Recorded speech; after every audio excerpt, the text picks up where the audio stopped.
Staf pengajar Hukum Adat Fakultas Hukum Universitas Tanjung Pura, Pontianak, Provinsi Kalimantan Barat dan Sekretaris Jenderal Majelis Hakim Adat Dayak Nasional, Salvius Seko, SHMH, Panglima Antayot, mengatakan, Mandau merupakan simbol persaudaraan, bukan perbuatan kriminal. Pertama, kita harus melihat makna filosofis dari Mandau, yakni merupakan simbol persaudaraan, simbol ksatria, simbol penjaga tanggung jawab dan kedewasaan, kata Salvius Seko, menanggapi pro dan kontra keberadaan Mandau yang selalu dibawa ke tempat-tempat umum, sebagai salah satu senjata tradisional suku Dayak di Pulau Borneo, Minggu, tanggal 28 Februari tahun 2021. Oleh karenanya, menurut Salvius Seko, keberadaan Mandau seperti sebuah keharusan dan sangat penting bagi masyarakat Dayak baik dalam upacara adat kelahiran, kematian, pengadilan, sidang adat maupun penyembuhan. Mandau dan suku Dayak ibarat pakaian dan tubuh, saling melengkapi dan tak bisa terpisahkan. Kedua, Mandau merupakan senjata dan alat yang mengakar dari seni budaya peradaban tempa logam masyarakat Dayak membentuk identitas adat sakral masyarakat Dayak. Karena itu Mandau mengandung makna filosofis dan makna sosial, yakni sebagai simbol kehormatan dan jati diri seseorang. Dijelaskan Salvius Seko, dalam kehidupan sehari-hari suku Dayak, Mandau dilihat sebagai senjata ini tidak lepas dari pemiliknya. Artinya, kemanapun ia pergi Mandau selalu dibawanya, di samping itu Mandau juga berfungsi sebagai simbol seseorang, kehormatan dan jati diri. Jika dilihat dari makna filosofis Mandau sebagai simbol penjaga, maka menyimpan Mandau di dalam rumah harus dilihat sebagai simbol penjaga bagi penghuni rumah tersebut, sehingga penghuni rumah merasa aman. Sedangkan menggunakan Mandau di dalam rumah harus dilihat dalam konteks tertentu, misalnya ritual adat, perlengkapan tarian adat, dan perlengkapan upacara adat, ungkap Salvius Seko.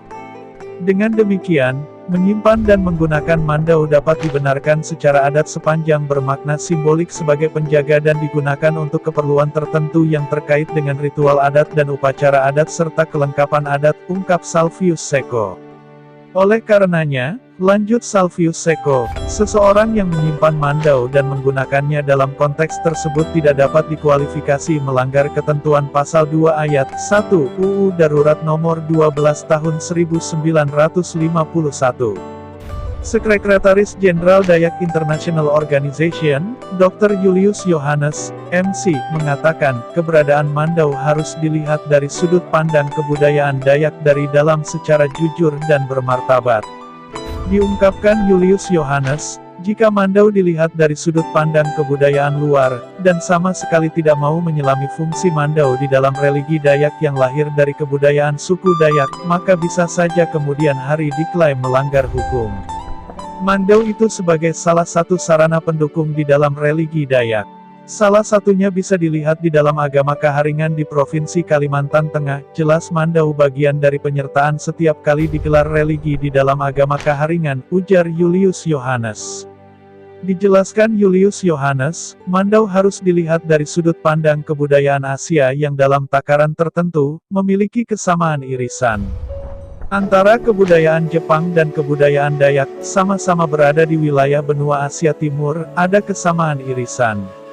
Di alam agama Shinto yang lahir dari kebudayaan Jepang, disebutkan, benda mati dan atau benda hidup yang menyertai kehidupan manusia, maka akan memiliki kekuatan lebih yang disebut dengan kami. Kami adalah kekuatan lebih dari benda kesayangan, baik benda hidup maupun benda mati. Itulah sebabnya samurai menjadi benda sakral di dalam kebudayaan Jepang. Orang Jepang tidak pernah ditangkap kalau bawa samurai di tempat umum. Karena para aparat penegak hukum di Jepang, sangat paham kebudayaan Jepang yang melahirkan agama Shinto, ujar Julius Yohanes. Di kalangan suku Dayak di Pulau Borneo, lanjut Julius Yohanes, istilah kami, dalam konteks yang berbeda itu, memang ada. Di antaranya, Mandau peninggalan pejuang kemerdekaan Provinsi Kalimantan Barat, yaitu almarhum Mayor Muhammad Alianjang yang masih disimpan anak-anaknya di Pontianak. Mandau peninggalan Alianjang, itu, seringkali bicara sendiri setiap periode tertentu. Dituturkan Julius Yohanes, Mandau Alianjang yang pandai bicara pada periode tertentu, hanya bisa dijelaskan dari sudut pandang religi Dayak yang lahir dari kebudayaan Dayak.